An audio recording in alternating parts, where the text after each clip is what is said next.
الحمد لله نحمده ونستعينه ونستغفره ونعوذ بالله من شرور أنفسنا ومن سيئات أعمالنا من يهده الله فلا مضل له ومن يضلله فلا هادي له وأشهد أن لا إله إلا الله وحده لا شريك له وأشهد أن محمدا عبده ورسوله أما بعد فإن خير الحديث كتاب الله وخير الهدي هدي محمد صلى الله عليه وسلم وشر الأمور محدثاتها وكل محدثة بدعة وكل بدعة ضلالة وكل ضلالة في النار.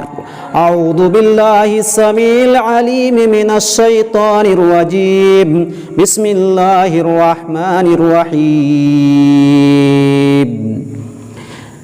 اقتربت الساعة وانشق القمر رب اشرح لي صدري ويسر لي أمري واحلل عقدة من لساني يفقهوا قولي اللهم رب زدنی علما آمین.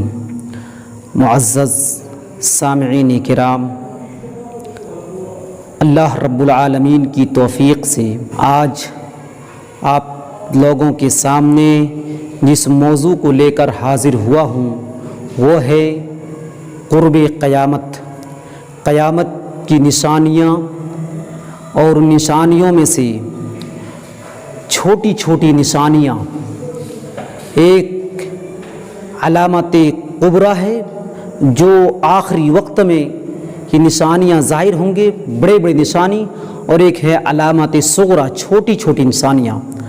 آج آپ کے سامنے چھوٹی چھوٹی نشانیوں کے بارے میں بتانے کی کوشش کروں گا. معزز سامعین کرام، اللہ رب العالمین اپنے قرآن حکیم کے اندر ارشاد فرماتا ہے اقتربت الساعۃ وانشق القمر، قیامت قریب آ گئی اور آسمان پھٹ گیا. قیامت کی نشانیوں میں سے ایک نشانی ہے کہ آسمان دو ٹکڑے ہو جائیں گے. ہم اور آپ دیکھ رہے ہیں کہ آسمان دو ٹکڑے ہو گئے. قیامت بالکل قریب ہے، دنیا ختم ہونے والی ہے، یہ دنیا بوڑھی ہو چکی ہے. اسی کے بارے میں اللہ کے نبی جناب محمد الرسول اللہ صلی اللہ علیہ وسلم فرماتے ہیں، بخاری کی روایت ہے، اللہ کے نبی صلی اللہ علیہ وسلم منی کے میدان میں ہے، رات کا وقت ہے اور مشرکین مکہ جمع ہوئے ہیں. مشرکین مکہ کے چند سردار امام کائنات جناب محمد الرسول اللہ صلی اللہ علیہ وسلم کے پاس اکٹھا ہوئے ہیں اور کہتے ہیں یا رسول اللہ صلی اللہ علیہ وسلم، ہم آپ کے اوپر ایمان لے آئیں گے، ہم مسلمان ہو جائیں گے، ہم کلمہ طیبہ کو اقرار کر لیں گے، ہم کلمہ توحید کو اپنا لیں گے، مذہب اسلام کو قبول کر لیں گے، ہم اسلام کو لے آئیں گے، لیکن شرط یہ کہ ایک شرط ہے. اللہ کے نبی صلی اللہ علیہ وسلم کہتے ہیں او مکہ کے لوگوں بتاؤ تو وہ شرط کون سی ہے؟ کون سی شرط ہے؟ کہتے ہیں یہ رات کا وقت ہے، آسمان میں جو چاند دیکھ رہے ہو یہ چاند کو دو ٹکڑے کر دو. اللہ کے نبی صلی اللہ علیہ وسلم اللہ رب العالمین سے دعا کی، اللہ یہ مشرکین مکہ میرے سامنے آئے ہوئے یہ کریں کہ ایمان لے آئیں گے، مشرکین مکہ کے چند سردار آئے ہوئے کریں کہ اسلام قبول کر لیں گے، یہ چاند کو دو ٹکڑے کر دو. اللہ دعا کرتا ہوں کہ چاند دو ٹکڑے کر دیں. اللہ رب العالمین نے جناب محمد الرسول اللہ صلی اللہ علیہ وسلم کی دعا کو قبول کر لیتے ہیں اور چاند دو ٹکڑے ہو جاتا ہے.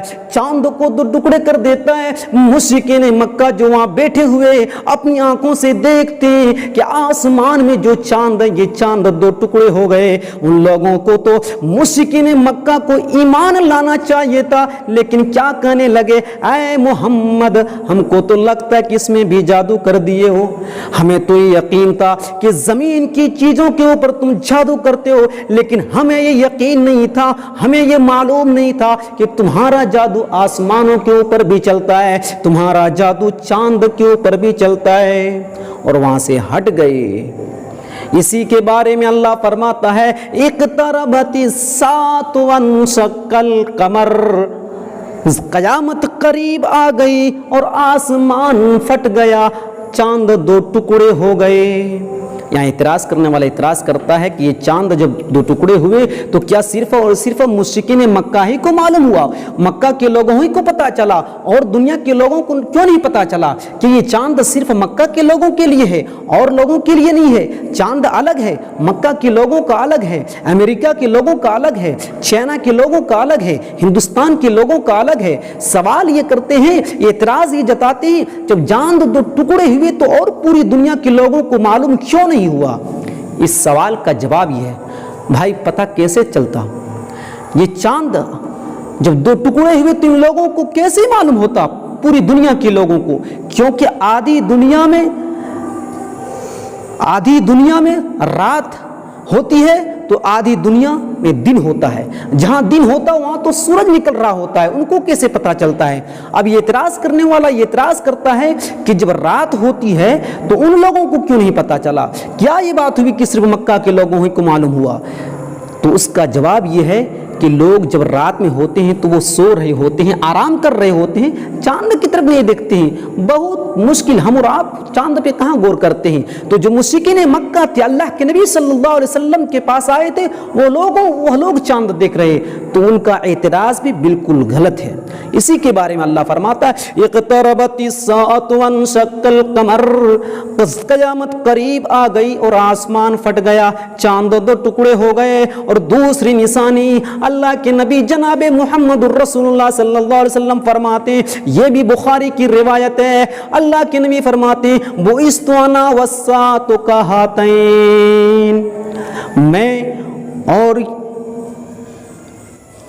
بعثت انا والساعۃ کہاتین، میں اور قیامت اس طرح سے بھیجے گئے ہیں جیسے یہ دو انگلیاں آپس میں سٹی ہوئی ہیں، جیسے یہ دو انگلیاں آپس میں ملی ہوئی ہیں، اس طرح سے میں اور قیامت بھیجے گئے ہیں۔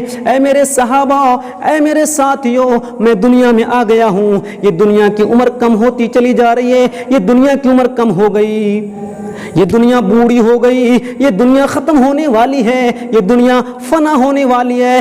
ہم اور قیامت اس طرح سے بھیجے گئے جیسے یہ دونوں انگلیاں آپس میں سٹی ہوئی ہیں۔ یہ دو جو انگلیاں ہیں، اب بیچ میں کتنا فاصلہ ہے، دیکھیے قیامت اس طرح سے قریب ہے، اور اس کا مطلب یہ بتاتے ہیں کہ میں اور قیامت کے بیچ میں اب کوئی دوسرا نبی آنے والا نہیں ہے۔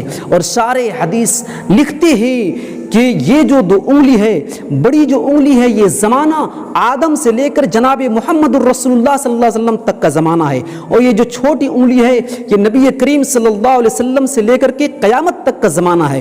تو یہ جو بڑی انگلی ہے، یہ زمانہ آدم سے لے کر جناب محمد الرسول اللہ تک یہ زمانہ ختم ہو چکا ہے، اور یہ محمد صلی اللہ علیہ وسلم سے لے کر کے قیامت تک کا جو زمانہ ہے اس میں بھی 1500 سال گزر چکا ہے۔ اب قیامت بہت قریب ہے۔ اس سے ایک یہ بھی ہے کہ اگر ہم دونوں انگلیوں کو چیرنا چاہیں، پھاڑنا چاہیں تو یہ پھٹ جائے گا۔ اسی طرح سے قیامت بالکل قریب ہے۔ معزز سامعین کرام، ہمیں اور آپ کو عمل کرنے کی ضرورت ہے۔ ایک اور روایت دیکھیے، بخاری کی روایت ہے، اللہ کے نبی جناب محمد الرسول اللہ فرماتے ہیں، لا تقوم الساعة حتی یقبض العلم، قیامت اس وقت تک نہیں آئے گی جب تک کہ علم کو اٹھا نہ لیا جائے گا، دنیا سے علم اٹھا لیا جائے گا۔ دوسری جگہ امام کائنات جناب محمد الرسول اللہ فرما رہے ہیں، علم اس طرح سے نہیں اٹھائے گا، کسی کے سینے سے کھینچ کر کے، کسی کے سینے سے نکال کر کے نہیں اٹھائے گا، بلکہ اللہ رب العالمین بڑے بڑے علماء کو انتقال کر کے علموں کو اٹھا لے گا۔ آج ہمارے بیچ امام شافعی، امام مالک، امام احمد ابن حنبل، امام ابو حنیفہ اس دنیا سے چلے گئے۔ اب ان کی طرح اس روئے زمین کے اوپر کوئی امام نہیں آئے۔ امام بخاری چلے گئے، ان کی جگہ پہ اس طرح سے کوئی امام نہیں آئے۔ امام مسلم چلے گئے، اور آگے آئیے، امام ابن تیمیہ رحمہ اللہ چلے گئے، امام شاہ ولی اللہ محدث چلے گئے، علامہ البانی چلے گئے۔ اب اس پائے درجے کے علماء کرام اس روئے زمین پہ نہیں آ رہے ہیں۔ حتی یقبض العلم، علم کو اٹھا لیا جائے گا۔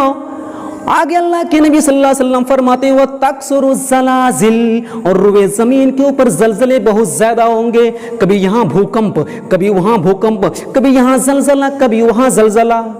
دیکھ رہے ہیں نیپال کا زلزلہ آیا، گجرات کا زلزلہ آیا، اور زلزلے ہم اور اخباروں میں، ریڈیو میں سنتے چلے آ رہے ہیں۔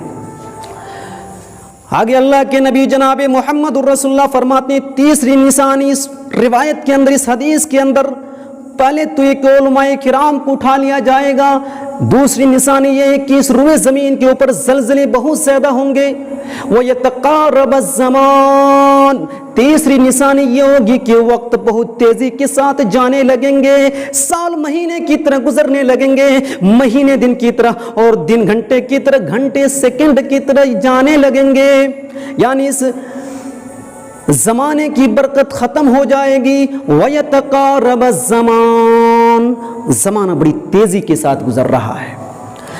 اور اللہ کے نبی صلی اللہ علیہ وسلم ایک نشانی یہ بتاتی ہے وَتَظْهَرَ الْفِتَنِ، فتنے بہت زیادہ ظاہر ہونے لگیں گے۔ کون سا ایسا شہر ہے، کون سا ایسا گاؤں ہے، کون سا ایسا قصبہ ہے، گاؤں اور قصبہ کو تو چھوڑو، کون سا ایسا گھر ہے جس گھر کے اندر فتنہ ظاہر نہیں ہے؟ شراب نوشی کا فتنہ ہمارے گھروں میں، جوا بازی کا فتنہ ہمارے گھروں میں، قمار بازی کا فتنہ ہمارے گھروں میں، غیبت کا فتنہ ہمارے گھروں میں، گالی گلوچ کا فتنہ ہمارے گھروں میں، حرام خوری کا فتنہ ہمارے گھروں میں۔ اسی فتنے کے بارے میں اللہ کے نبی جناب محمد الرسول اللہ صلی اللہ علیہ وسلم فرماتے ہیں کہ فتنے بہت زیادہ ہونے لگیں گے۔ آگے اللہ کے نبی صلی اللہ علیہ وسلم اس روایت کے اندر ایک اور نشانی بتاتے ہیں کہ لوگ بات بات میں مرڈر کرنے لگیں گے، خون خرابہ ہوگا، اور چھوٹی چھوٹی باتوں پہ لوگ تلوار اٹھا لیں گے، قتل کرنا شروع کر دیں گے۔